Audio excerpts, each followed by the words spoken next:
So I'm still here at the Dallas Comic Con and Sci-fi Expo. Now I'm at the table of Mike Moreno and Tom Overbeck. How's it going? Here we have Tom Overbeck. Yes, that's me. Can you tell us a little bit about yourself? Let's see, I'm 37 years old. I'm originally from Galveston, Texas, and I live up here in Garland now, and I work full-time as a graphic artist. I used to. I lost my job back in January, but on the side, I'm also a cartoonist. 2 years ago, just started a webcomic called Times Like This. It deals basically in time travel humor. It's about a young lady who invents a time machine and uses it to get ahead in life, and it helps out her friends as well. It's basically an excuse for me to joke about historical figures, celebrities, stuff about the 70s and 80s, even stuff about the future, speculation on the future. And it's been pretty good run so far. And is this your first con, or you've been doing this for a while? It's actually my third. I did Cape last year, and I also did All-Con back in March. And we're hoping to. I don't know if you heard about the New England Webcomics weekend that happened last month. We're hoping to get one of those started here in Texas, maybe later in the fall. Awesome. So we're trying to get some sponsors together and find a place to hold it and everything. If we can do that, I hope we can pull that off, just like the people over in New England did. Okay. And this is a poster of your comic in the background? Yes, this is the vinyl banner I did. That's the main character, Cassie. I came up with the name just because Cassie is based on Casio, the maker of watches and other electronics. This is my little planner. I've had this notebook for about 14 years now. Oh wow! And I mean, I originally came up with the idea with back then the intention of like shopping it to like a newspaper syndicate. But back then I had a bunch of other stuff going on, and I never just really got to put together the effort to, you have to make all the, like, 6 weeks worth of strips and ship them off everywhere, only to all these syndicates, only to get rejected and or whatever. But it's basically turned into just a little reference guide to what I do here. That's Nikki. That's the robot that that's a recent addition to my comic strip. She's a robot that Cassie goes in 20 years in the future and buys. She kind of flips around the house. And my current storyline is Cassie's dad's visiting her house.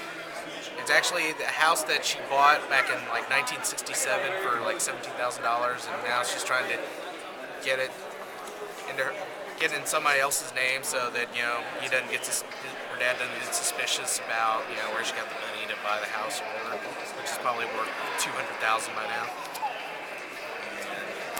It's basically Herman's is basically stuff like that. She'll also go back in time to like me.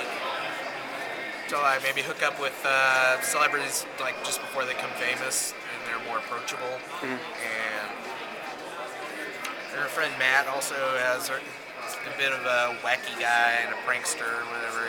He does some weird stuff with the time machine as well. It kind of ticks off Cassie sometimes.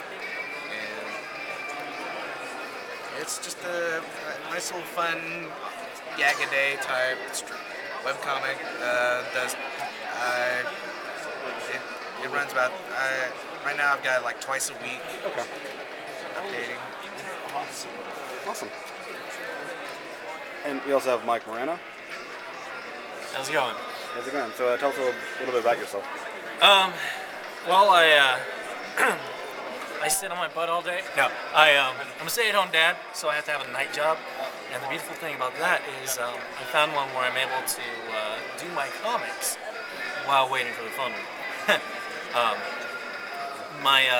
My main comics I do are Ted and Zed. It's a zombie stick figure strip. Actually, it's about the relationship between two best friends, Ted and Zed, who just like normal 20-something-year-old guys hang out, play video games, do a horrible job at picking up on chicks, and they just happen to be, one of them happens to be a zombie.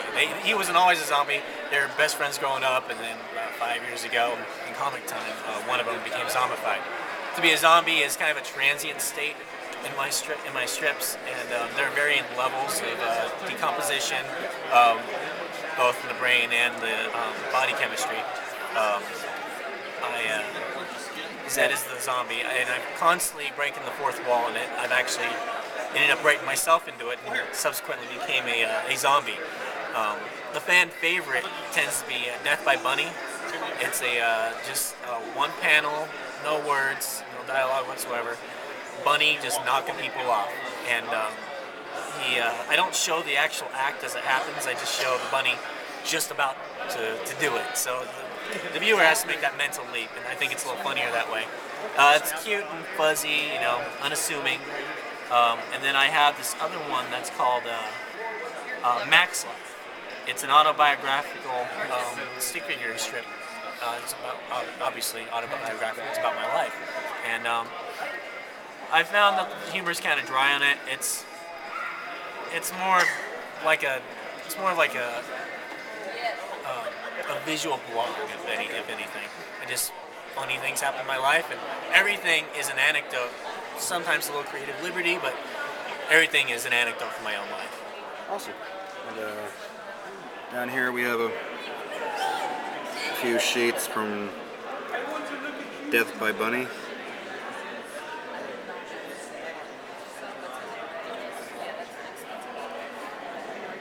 And over here, Ted and Zed.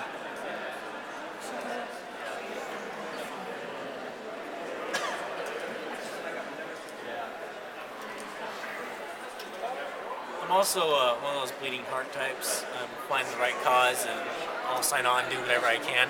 I've done comic strips for Unifem for their Say No to Violence Against Women campaign that they just got done with.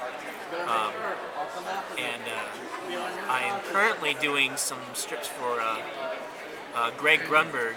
I don't know how to say his name. I feel like an idiot. He plays Matt Parkman, the mind-reading cop from Heroes. He also played in Felicity. Yeah, I know what you're talking about. Yeah, and also he was on Alias. Played Eric Weiss, who was one of my favorite characters. Anyway, his older son has epilepsy, and he started up an organization called, or a website organization. Anyway, talkaboutit.org, and it's in partnership with the Epilepsy Foundation. And just as I did with the